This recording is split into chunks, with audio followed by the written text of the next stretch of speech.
Hi, Cyrus here. You all love my last collaboration with Premium Magic Store, so I'm back here again with Sven. Say hi, Sven. Hi, Sven. This time I'm proud to introduce to you one of my best-selling creations, Bluetooth.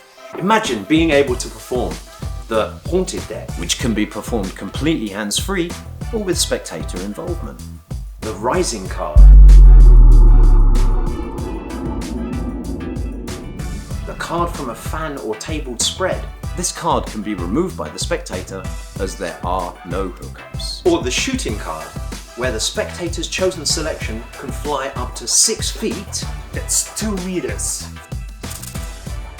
With no invisible thread, no loops, no special magnets, no special decks or electronics. Well, imagine no longer with our reliable, foolproof, unbreakable Bluetooth. With the help of your invisible Bluetooth gimmicks hidden in plain sight, you now have the power to do all these effects and more.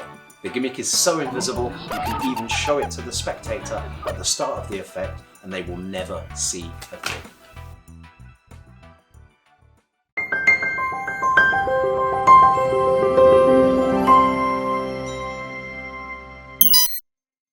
Hi, and welcome to the video explanation for Cyrus Magic's Bluetooth.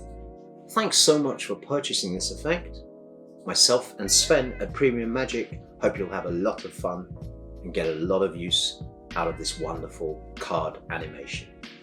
A brief history of Bluetooth. Around 1995, Matthew Bish released an effect called Eject, where, believe it or not, he suggested you cut a piece from a condom and wrap it around a whole card and another card that's stuck to it, and when you push your chosen selection in, that other card pushes the condom down, which grips onto tape and with a delay allows that card to eject, hence why it was called Eject. A number of years later I came across this effect and realised having to cut up condoms and use them in your performance was not at all reliable or something anyone would really want to do. And so I set out to make a better, more reliable, more user-friendly version that would allow you to do a number of other different effects as well as simply shooting a card or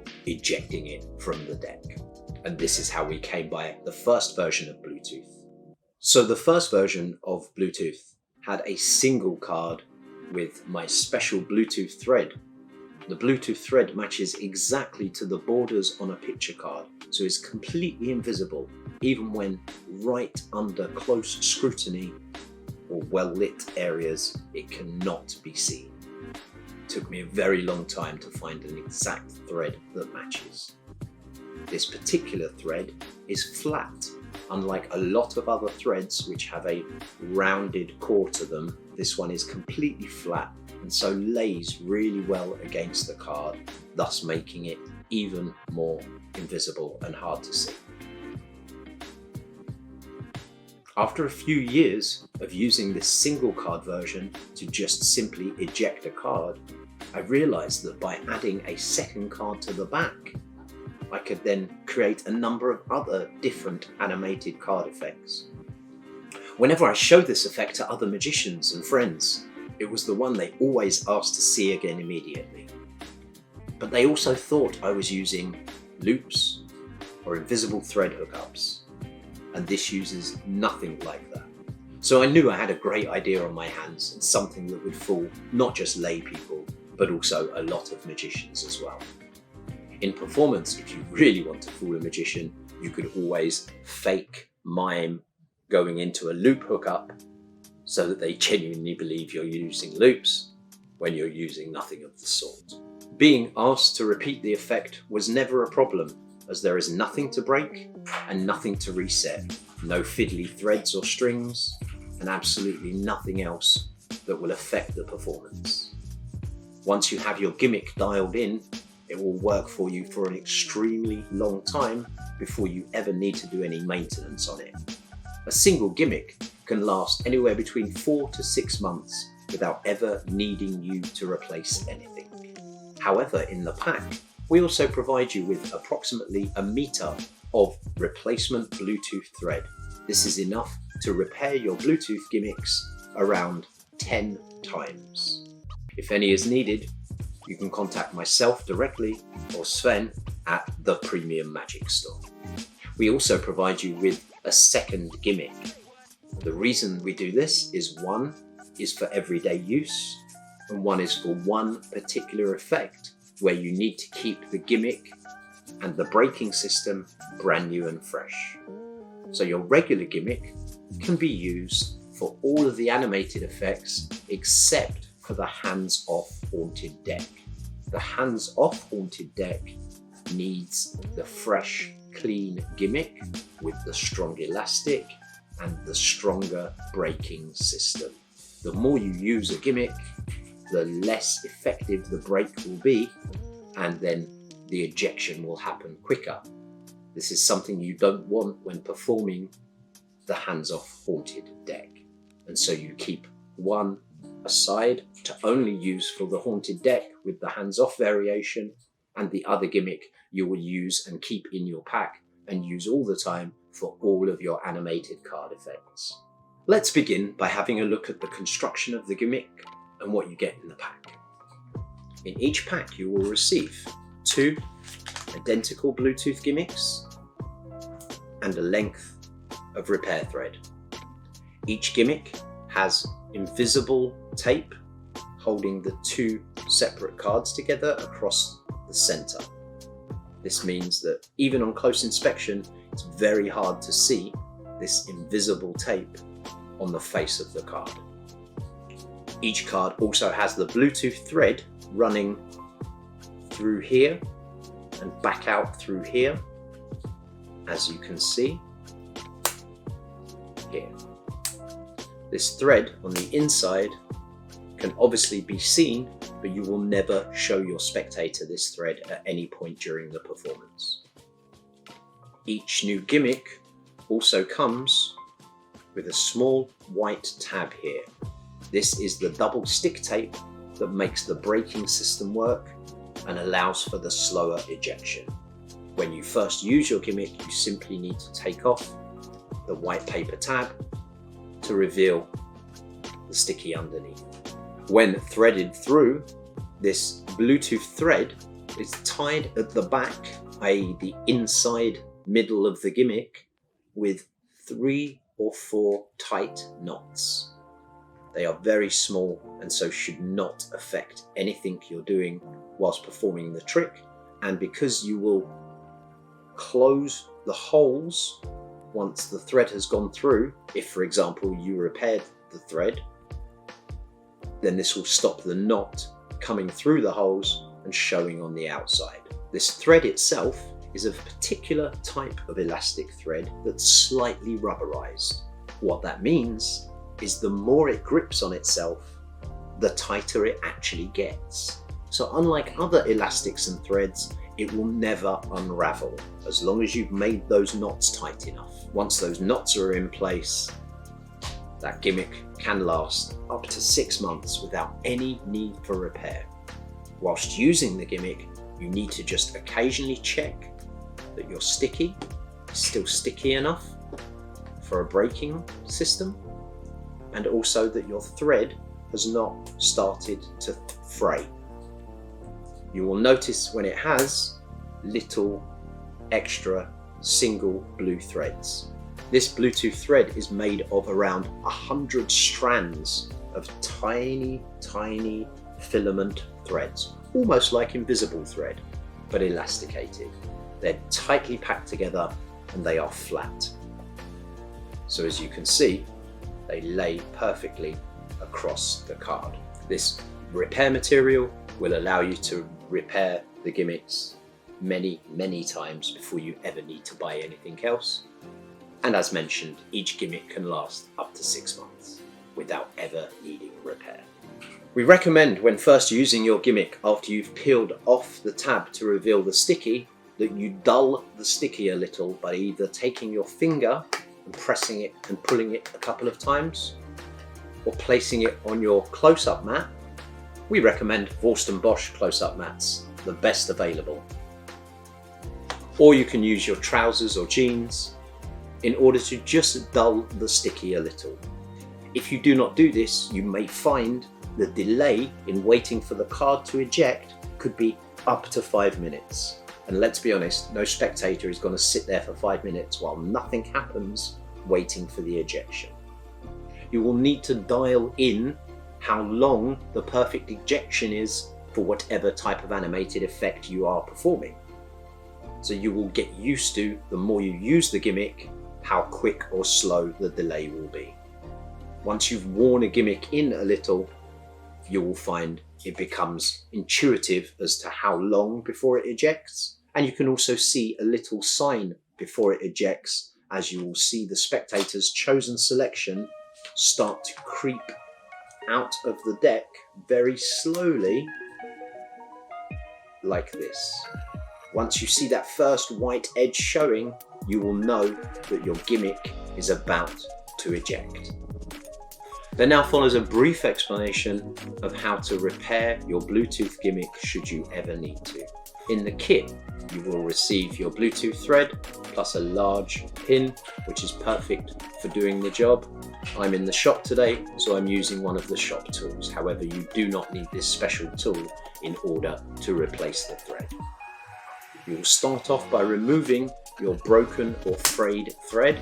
You can either simply pull it until it snaps, or take some scissors and cut it free. Pull it from the knot side so it comes completely out and away from the gimmick, and check you haven't left any single strand threads behind. Take your pin or tool, and from the front of the gimmick, you will push open the holes and enlarge them slightly using your pin. This will allow you to thread the thread very easily by hand without any further special tools. The amount of thread you will need is 3 times the length of the short blue border on the face of the card. So that is 1, and it's approximate, you do not have to be exact. 2, 3. Cut at that point, and this will give you more than enough thread to repair your gimmick. Take either end of the thread and thread it through the hole that you have made with your pin. It should now be big enough to thread this through by hand, and then do exactly the same with the other end. But before you do, ensure the thread is laying flat against the card as best as possible and not twisted. So now I know it's flat, I can just pick it up and thread the other hole.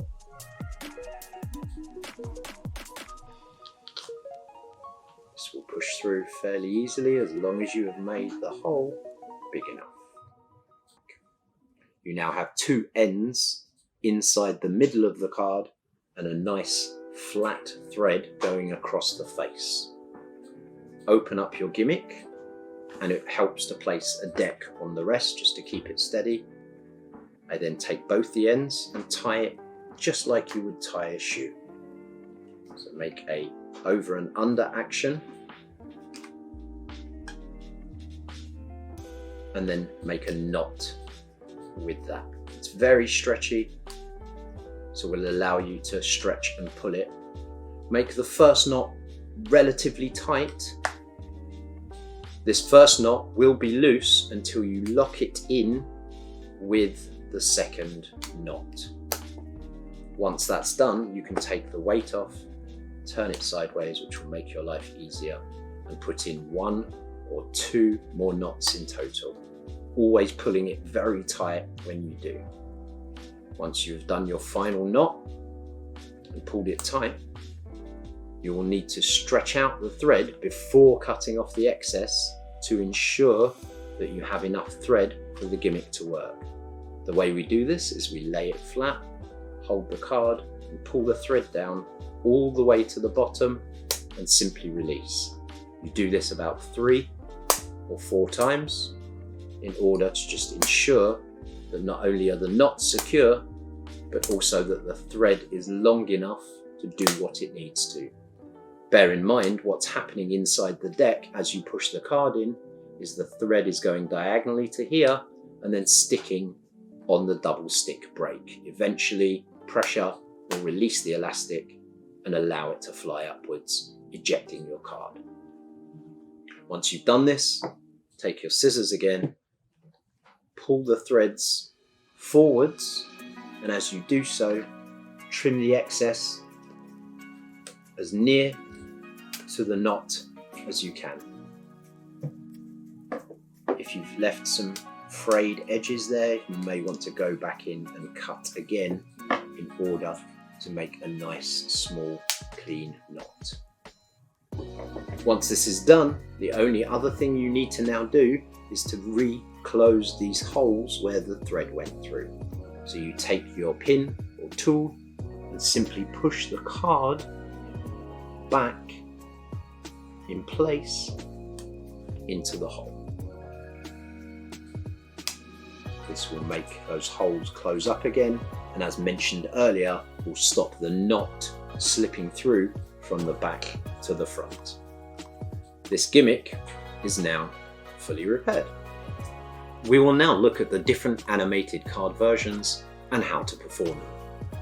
We will first look at how to perform the rising card effect. In order to do this, you will need to use a glass and your box of cards, as well as your Bluetooth gimmick.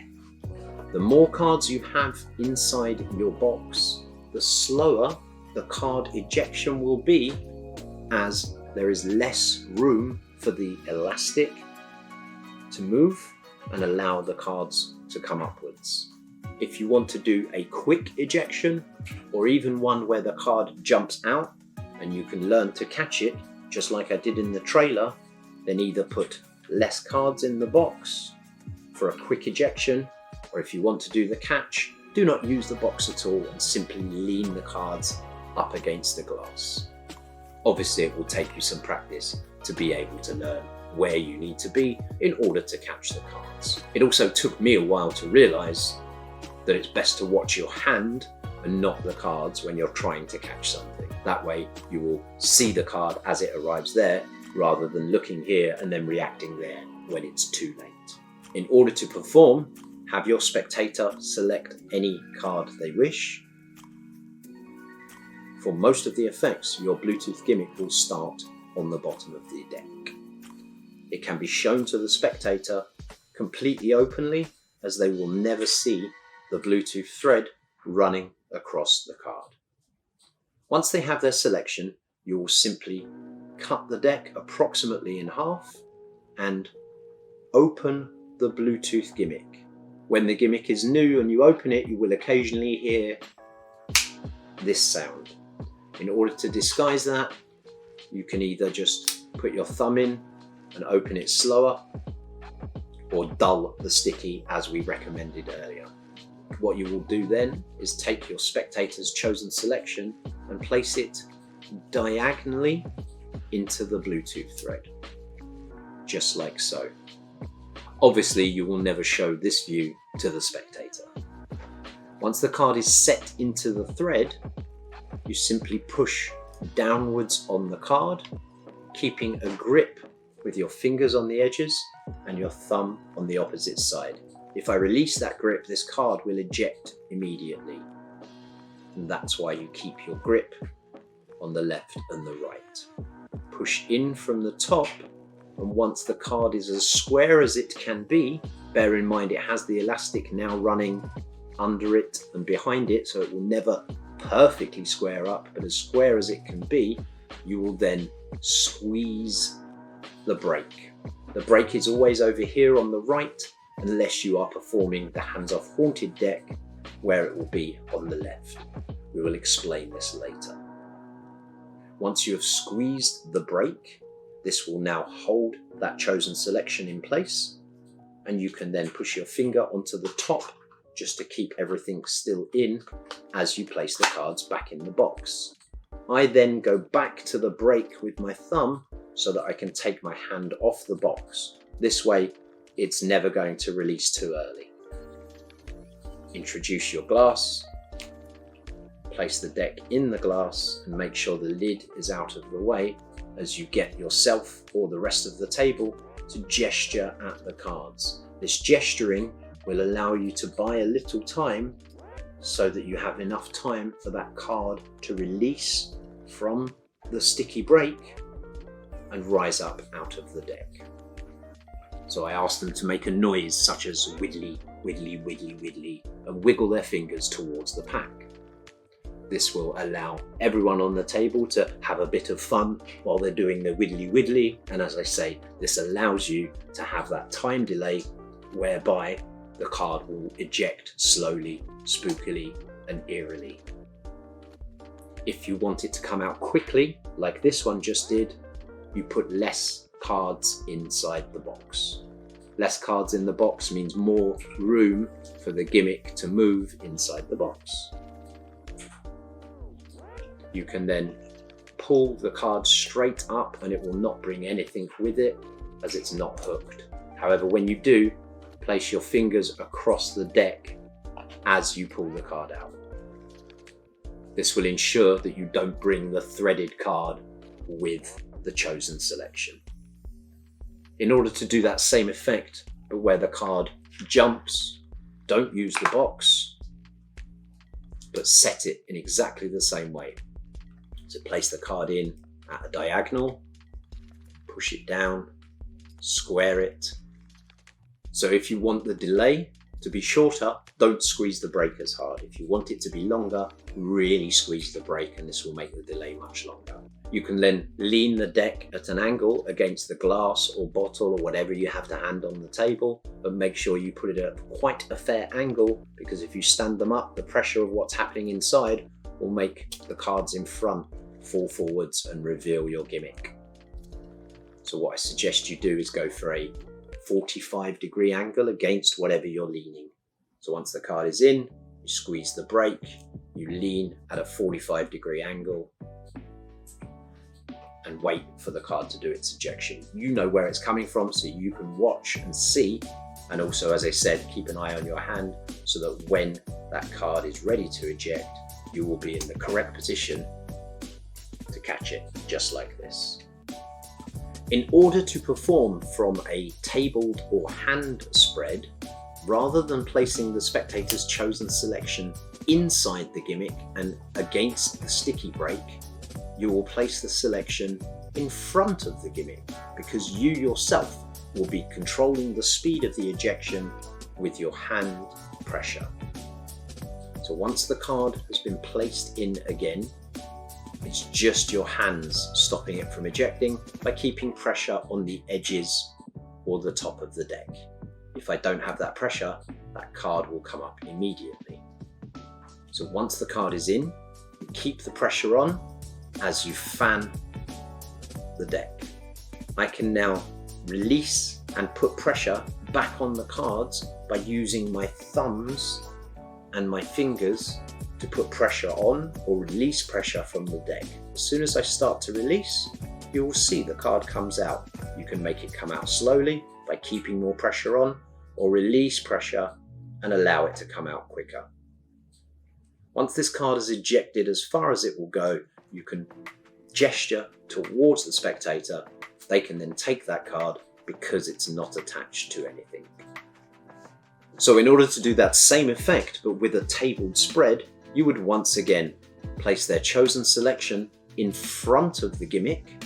Obviously, you don't give the spectator this view, but you can do this and it looks like it's just sitting up there.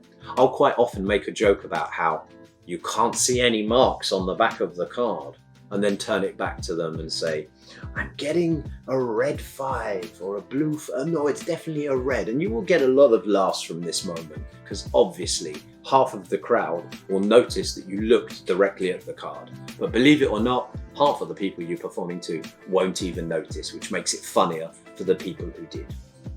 So once that card is back in front of the gimmick, simply push it down into place and spread those cards across the table whilst keeping downwards pressure on the spread. Once the cards are out, you can transfer the downward pressure from this hand to this hand. I would then slowly tilt my hand away, which will allow that card to start to eject.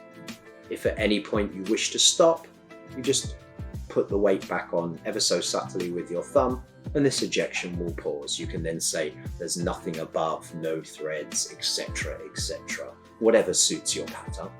And when you're ready, you just start to lean back with your hand again ever so slightly, and that card will once again begin to eject. You can do it as slowly or as quickly as you want by varying the pressure of your hand on top of the deck. Once the selection has finished ejecting, the spectator can take it themselves, as it's not attached to anything because of our no hookup method. If you wish to do the effect where the card shoots out from the deck, you would perform it exactly the same as the tabled spread version. However, this time the card would need to go inside the gimmick because we will need to use the braking system in order to give us the delay. So the card goes inside the gimmick, you push it down, and you attach the brake by squeezing at the point just below the angel. The brake is always right here by the angel's head and below the corner angel. So you just give it a squeeze above and below. You would then simply spread the cards across your mat, table, or on the floor and make your gestures in order to give the impression you are the one that's about to make that card jump out of the deck. Again, get your spectators to join in as well, and they will feel like they're the ones who did the ejection. Watch the performance videos to understand how this plays out in the real world and real performances. If you find a nice smooth floor, this ejecting card can shoot up to 6 feet, that's 2 meters, from the deck itself. In order to perform the haunted deck, where your spectator's finger is on top of the deck and they feel like they are the ones channeling the spirits into the cards, you would use the gimmick from the front. So without the sticky, once again, you load the card in front of the gimmick sandwich, not in the middle where the sticky is. Push it down, keep the pressure on the deck, and ask your spectator, if you're performing for one person, to place their finger in the dead center. And once they put it on the deck, I take my finger and I push their finger down and say the words, "You're in control," as I push their finger down. This is my way of saying to them, keep the pressure here and nothing will happen. So I say, you're in control when you're like this. But as soon as you start to relax your hand, which gives them the cue to relax their hand, the cards will start to move. And you're in control, but you're definitely not moving those cards, right? And of course, they will not know they're moving the cards, so they will answer, no, I'm not moving these. And say to them, but once again, if you relax, those spirits will move through you and into the deck. If the cards go left with them. If they go right with them. They will always go left, they don't know that. So you make it seem like you haven't got a clue which way the cards are going, but they will always go in the same direction, down and away to the right of the actual deck that's on the table. And again, once that card has finished moving and the cards on top of it, they can then remove this themselves as there is nothing attached. In order to perform the completely hands-free haunted deck, you will take your second Bluetooth gimmick, the clean unused one. Do not dull the brake on this one ever. If you do, you may need to replace the double stick tape here by simply peeling it back, removing it, and placing another of approximately the same size, 1 centimeter by 1 centimeter square, in that same position between the 2 angels. You will then turn the whole gimmick inside out and turn it over. If you do not do this, then the top of the deck will not cut itself as because there is no force moving it. I will give you an example. If we use the gimmick this way for a haunted card, all that will happen is the single card will eject itself from the stack, like so. If you want to do this effect, this is how you do it. But that's not the effect we're after. The effect we're after is a self-cutting haunted deck. So you turn the whole gimmick inside out and flip it upside down. This means that anything that's on top of here will go along for the ride as it cuts itself. But now bear in mind the break is on the opposite side over here on the left. Once again, you place the card in front, not in the sandwich of the gimmick. So the card goes in front, push it down whilst maintaining the pressure on the sides as always, and squeeze your brake. But remember, this time the brake is now here on the left hand side. The harder you squeeze it, the longer the delay will be before the ejection and before the movement. So I keep the pressure on at all times, explaining there's nothing in my right, transfer over to the other hand, and there's nothing in my left. I then go back the other way so that I'm back on the brake again, so nothing is moving until I put the deck down. Once I place the deck down, this cutting action will start almost immediately because of the tension on the elastic. Place the deck on the table, and if you like, push down a little more as you place it down. Once you take your hands away, this will happen. You will get a slow, animated, haunted deck ejection, where once again, of course, the spectator can remove their own selection. If you perform a card under box routine, or perhaps card under glass, this is a perfect ending with a pseudo explanation for your spectator as to how the card gets under there. I myself perform card under box, so I will demonstrate this for you. Place the box on the mat, but make sure it is wherever the card is likely to eject. Bear in mind, if you spread this way, the card is going to go to the left. So I place the box on the table before I start, have the spectator choose their selection as you cut the gimmick to the center. I open it in the middle, place their card inside the middle of the gimmick, as we do with the regular shooty card. I place the card down into the deck, lock out the brake system, show my hands left and right are empty, and spread the deck slightly towards the box. You may need to adjust your angle slightly.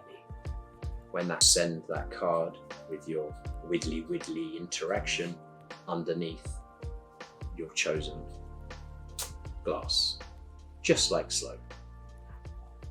So I would love to show you something with my cards. If you could choose anyone you like for me, free choice. Yeah. Show the camera, don't show me, show everyone else, make sure they can Got it. see. You're happy with this one? Yeah. Cool. So I'm going to take it and put it roughly in the middle. Nothing in my left, nothing in my right. Once the card goes into the pack, you will see again that there is absolutely nothing in my right? Yeah, right. Good. Yeah. And nothing in my left, right? Right. No, left. Left. He's not listening. Now, finding your card is easy. Getting it to you, that's the magic. You see my shadow here? Watch. Yeah. Let's see if we can do this. Now, What? take this card for me. Have a look. Was this your selection? Thank you. Amazing. Thank you. Amazing. Because we're not far from Halloween, have you guys ever done what we call a Ouija board? You ever did this when you were a kid, Ouija board? Where you... Is mijn hekserij? Like a Ouija saint? board. Huh? Ouija board. Dus dat is Same om word. een spook Ouija, op te you roepen. know, the spirits. Oh yeah. Oh, yeah. You ever I did know. this when I you know were a what kid? you mean. Yes. No, I Yeah? did, but you I never did. Well, I'm going to give you the experience of what this can feel like. Okay? Yeah. So you just take any one, doesn't matter. Just it's our spirit card, our ghost card, if you will. Okay. And we're going to take it, same as before. And I'm going. It doesn't matter if I see it, but you guys can all see. This is the spirit card. Okay. and it goes into the center. Nothing in my left, nothing in my right. You guys are the Ghostbusters, okay? So if we have the 4 nearest people, 1, 2, 3, 4, sorry. And if you could each put your finger on a corner for me. So obviously you take this corner, you take this one, you take here and here. Now, you are in control, okay? So this is control. When you're in control, those spirits cannot escape. But as soon as you start to relax your hands, you will start to feel the cards and the spirits want to move. So the more you relax, the more they will move. As you wait, you didn't push those, right? And you're not pulling them. No. And the more you relax, you can bring your arms up a little, just so they're floating. And you'll see those cards will cut themselves. And none of you are pushing these, none of you are pulling these. If you lift, you can lift, you can lift. And let's see if you take this one for me. Have a look. Did the spirits find your card? Yes. Excellent. Good work, spirits. Well done. You are all Ghostbusters.